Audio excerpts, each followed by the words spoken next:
హే మన దగ్గర ఎవరైనా నమ్మకస్తులు ఉన్నారా, నాకు కావాలి, నేను ఎంప్లాయీస్ని తీసుకుంటున్నాను, మా దగ్గర ఎవరు ఎక్కువ రోజులు ఉండట్లేదు అబ్బా, అర్థం కావట్లేదు. ఈ మధ్య అందరు ఇంతే ఉన్నారు. సేమ్ ఇదే టాపిక్ మీద ఇద్దరు బిజినెస్ ఓనర్స్ మధ్యలో కాన్వర్జేషన్ నేను చాలాసార్లు విన్నా. పర్సనల్గా నాకు ఫోన్ చేసి కూడా ఇదేమాట అంటారు, అరే మన దగ్గర చాలా ఎక్కువ కాలం ఎవరు ఉండట్లేరు, కొత్త వాళ్ళు ఎవరైనా ఉంటే చూడు.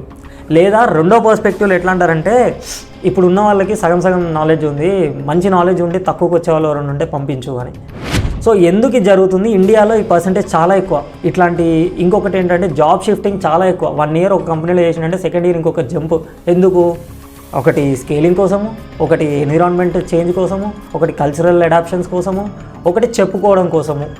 ఇట్లా చాలా రకాల ఆస్పెక్ట్స్ ఉన్నాయి. నేను అన్నీ ఒకటే రీజన్ అనట్లేదు, ఎంప్లాయీదే తప్పు, ఎంప్లాయర్దే తప్పు, ఇట్లా ఏవి అనట్లేదు. ఫ్యాక్టర్స్ అన్నీ చాలా ఉన్నాయి. కానీ కొన్ని ఫ్యాక్టర్స్ మనము రాముడి దగ్గర నుంచి కూడా నేర్చుకోవచ్చు.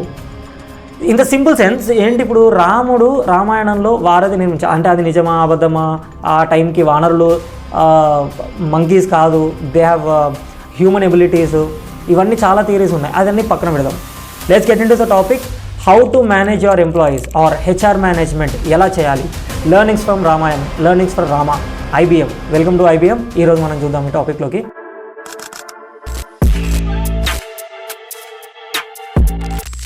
So getting in the topic, ఒక సీన్ జరుగుతూ ఉంటుంది.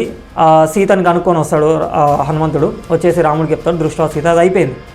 ఇప్పుడు అందరు కలిసి ఆ సముద్రం స్టార్టింగ్ దగ్గరికి వెళ్ళిపోతారు. Starting in the sense sea shore, అక్కడికి వెళ్ళిపోతారు. ఇప్పుడు అక్కడ నుంచి ఎలా దాటాలి ఈ ఆలోచనలో పడిపోతూ ఉంటారు. ఈసారి రాముడు కన్ఫ్యూజన్లో పడతాడు, అరే ఏం చేయాలి నెక్స్ట్ అని చెప్పి. కొంచెం ఇక్కడ స్థితప్రజ్ఞత ఉందా లేదా మరి రాముడికి అనేది ఒక క్వశ్చన్ మార్కే. ఉందా లేదా అని అంటే రాముడు రామాయణంలో చాలాసార్లు ఏడ్చారు. ఇది వాల్మీకి రామాయణంలో కూడా ఉంది. నేను ఇంకా డెప్త్ వెళ్ళను, coming to the business topic. So ఇట్లా కొంచెం చింతిస్తూ ఉన్నప్పుడు సుగ్రీవుడు వచ్చి కాన్ఫిడెన్స్ బూస్ట్ చేస్తాడు ఇంకా రాముడిది. రామా నువ్వు ఎంత గొప్పవాడో నీకు తెలియదు, త్రిలోకాల్లో నిన్ను ఎవరు అసలు ఢీ కొట్టే వాళ్ళు లేదు, ముల్లోకాల్లో అసలు ఎవరూ లేరు, ఇంకా బాణం సంధించు మనము దాటేద్దాం అని.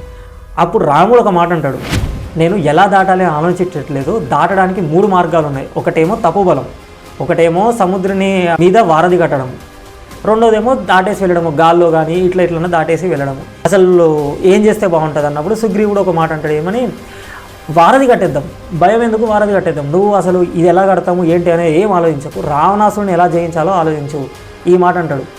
నువ్వు బిజినెస్ ఎక్స్పాన్షన్లో ఉంటావా, ఎంప్లాయీ మేనేజ్మెంట్లో ఉంటావా? ఎందులో బిజీ ఉంటే నీకు పైసలు వస్తాయి? అసలు బిజినెస్ ఎందుకు చేస్తున్నావు నువ్వు? బిజినెస్ అనే టర్మినాలజీకి ఒక గమ్మత్తైన మీనింగ్ కూడా ఉంది. డిక్షనరీలో వెతకండి, అలా గూగుల్లో వెతకండి, వాట్ ఈజ్ బిజినెస్ అని.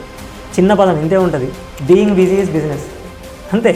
నువ్వు ప్రాఫిట్ కోసమా లాస్ కోసమా అసలు దేనికోసమో తెలీదు, being busy is a business. అయితే ఇక్కడ కూడా రాముడు ఎంప్లాయీ మేనేజ్మెంట్ ఎట్లా, వీటి గురించి కాదు నువ్వు ఆలోచించాల్సింది, రావణాసురుని ఎలా చంపాలి, సీతను ఎలా తీసుకురావాలి అక్కడ ఆలోచించు, ఇది నేను చూసుకుంటా, ఇవి నీకెందుకు అని చెప్పి సుగ్రీవుడు చెప్తాడు. As a manager says to a employer, manager says to a business owner, manager says to a entrepreneur. Entrepreneur ఎప్పుడూ కూడా హెచ్ఆర్ మేనేజ్మెంట్, సిస్టమ్ సెట్టింగ్ వీటిల్లో కాకుండా బిజినెస్ మేనేజ్మెంట్, బిజినెస్ స్కేలింగ్లో ఉంటేనే బిజినెస్ హిట్ అవుతుంది. This is the primary principle of every damn entrepreneur. మరి మీరు ఎందులో ఉన్నారు? యాజ్ అ స్టార్టప్ ఓనర్ చాలామంది ఇదే విషయం అని అంటూ ఉంటారు, ఏమని, అరే ఎంప్లాయీస్ ఉండట్లేరు, వాళ్ళకి ట్రైనింగ్ ఇవ్వాలి, కేటీ ఇవ్వాలి. అదే ఎంప్లాయీస్కి నువ్వే కేటీ ఇచ్చి క్లయింట్స్తో నువ్వే మాట్లాడి ప్రైసింగ్ స్ట్రక్చర్ ఇదంతా నువ్వే డిసైడ్ చేస్తే, ఇంకా టాప్ లెవెల్ మేనేజ్మెంట్ నువ్వే, లో లెవెల్ మేనేజ్మెంట్ నువ్వే, మిడిల్ లెవెల్ మేనేజ్మెంట్ నువ్వే, ఇంకా పనులు కూడా నువ్వే చేసేయచ్చు కదా. ఇక స్కేలబిలిటీ ఎప్పుడు ఉంటుంది ఇక్కడ? సో ద పాయింట్ ఈజ్, రాముడు వారధిని ఎలా కట్టాలో ఆలోచించలేదు, వారధి కట్టిన తర్వాత ఏం చేయాలో ఆలోచిస్తున్నాడు. లేదా వారధి కట్టాలంటే మిగతా వాళ్ళకి ఈజీ ఎలా ఉంటుంది, సిస్టమ్ని ఎలా క్రియేట్ చేయాలో ఆలోచించాడు. ఎగ్జాంపుల్, మీరు ఒక 2 months ఆఫీస్లో లేరు, ఒక 2 months మీకు బిజినెస్కి సంబంధం లేదు, నడుస్తుందా ఆగిపోతుందా? అదే విషయం రామాయణము, రాముడు, వానరసేన, రామసేతు మనకు నేర్పిస్తుంది ఇక్కడ. ఇన్ఫ్యాక్ట్ ఇంకొకటి కూడా చెప్పొచ్చు, I'm resembling our employees with monkeys. ఇక్కడ నేను కోతులు, మన ఎంప్లాయీస్ కోతులు లిటరల్లీ. 1 month నీ దగ్గర చేస్తాడు, సెకండ్ మంత్ ఇంకో దగ్గర రెజ్యూమ్ ఇస్తాడు, కాదంటారా? 1 year నీ దగ్గర చేస్తాడు, సెకండ్ ఇయర్ స్కేల్ గురించి అడుగుతాడు, ఒకవేళ నీకు ఇవ్వకపోతే ఇంకొక కంపెనీకి వెళ్ళిపోతాడు. వాస్తవం కాదా? కోతులు కూడా 2 రాళ్ళు వేస్తారు, 3వ రాళ్ళు వేసే బదులు అరే చెట్ల దగ్గరికి వెళ్ళిపోదాందా, ఆడుకుందాం అనలేదా? మరి ఎలా కట్టారు? సుగ్రీవి మాట ఎలా విన్నారు?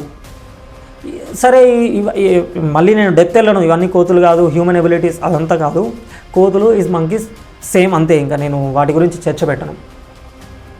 సేనని కూడా రాముడు ఎలా ట్రైన్ చేశాడంట అంటే రాముడు కాదు యాక్చువల్లీ సుగ్రీవుడు ఒక్కొక్కరికి ఒక్కొక్క నాయకుడు లాగా పెట్టేశారు. ఆల్మోస్ట్ 1,000,000 సైన్యంతో అంట. ఎగ్జాక్ట్ నెంబర్ తెలియదు కానీ మీ వాల్మీకి రామాయణం చదివితే దాంట్లో ఉంటుంది ఎంత విత్ నెంబర్స్తో సహా వాళ్ళ పేర్లతో సహా ఉంటుంది అందులో.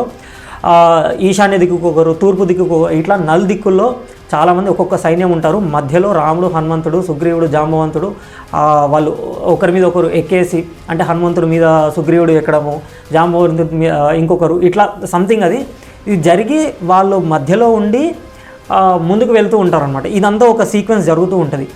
In the same meal while అక్కడ రావణాసుడి దగ్గర సభ పెట్టేసి వచ్చే వాళ్ళని ఎలా ఢీకొనాలి అని చెప్పేసి వాళ్ళు అక్కడ ఆలోచిస్తూ ఉంటారు. సేమ్ అలాగనే మన కాంపిటీటర్స్ కూడా మనల్ని ఎలా ఢీకొట్టాలని ఆలోచించారంటారా? మీకు ఇంకో విషయం కూడా చెప్తా. ఇప్పుడు మీకు తెలిసిన వాళ్ళలోనే కాంపిటీటర్స్ చాలామంది ఉంటారు, right? Like your friend or your neighbour కానీ ఎవరైనా కానీ మీకు తెలిసిన బెస్ట్ ఫ్రెండ్ కూడా. ఎగ్జాంపుల్, వాడికి ఇంకో కంపెనీ ఉంది, నీకు ఈ కంపెనీ ఉంది. నీ కంపెనీలో నీకు నమ్మకస్తుడు ఉన్నాడు. నీ నమ్మకస్తుడి ద్వారా నీ స్ట్రాటజీస్ తెలుసుకొని లేదా నీ దగ్గర పనిచేసేవాడిని వాడికి గుంజుకోడు అంటారా? సేమ్ థింగ్ రామాయణంలో కూడా రాముడి మీద ఇదే అస్త్రం ప్రయోగించిండు రావణాసురుడు. రావణాసురుడు సభ పెట్టి ఆలోచిస్తుంటే మధ్యలో ఒక అతను లేసి ఏమంటాడంటే, మన దగ్గర చాలామంది రాక్షసులు ఉన్నారు, they can change their characters, they can change their ఎట్లా అంటే అప్పటిదాకా రాక్షసత్వంతో ఉన్నవాళ్ళు మనుషుల రూపంని దాల్చగలుగుతారు. సో అలా దాల్చి రాముడి దగ్గరికి పంపించేసి అక్కడ ఏం జరుగుతుంది ఏంటో అన్నీ తెలుసుకుందామని చెప్పేసి అని ఇట్లా కొంచెం పన్నాగం పండుతారు. ఇంకొక అతను ఏమంటాడంటే, ఇట్లా సైన్యాన్ని పంపించేసి భరతుడు మమ్మల్ని పంపించాడు, భరతుడు మాకు పెద్ద సైన్యాన్ని ఇచ్చాడు, మీరు బాధపడకండి, వాళ్ళు ఈ సముద్రాన్ని ఎలా దాటాలో కూడా తెలిసిన టెక్నిక్స్ కలవాళ్ళు, సో వాళ్ళందరూ కూడా వస్తున్నారు, వీల్ వెయిట్, వాళ్ళు వచ్చాక మనం యుద్ధానికి వెళ్దాము అని చెప్తే రాముడు కూడా వీళ్ళందరూ కొంచెం ఆగుతారు, సైన్యం వస్తుంది కాబట్టి కొంచెం ఆగుతూ ఉంటారు. ఆ టైంకి సర్జికల్ స్ట్రైక్ చేద్దామని కూడా రావణాసుడి సభలో ఇదంతా మాట్లాడుకుంటారు. సేమ్ ఇలాగనే మీ కాంపిటీటర్ కూడా, ఐ మీన్ యువర్ ఫ్రెండ్, నీ దగ్గర ఉన్న నమ్మకస్తుని ఎలా తీసుకోవాలి, నీ దగ్గర ఉన్న స్ట్రాటజీస్ని ఎలా కొల్లగొట్టాలి, ఇవన్నీ ఆలోచిస్తాడు. If you didn't manage your bloody employees, మీ దగ్గర ఉన్న స్ట్రాటజీస్ ప్లాన్స్ అన్నీ కూడా వాళ్ళకి చెప్పేస్తారు. కాదంటారా?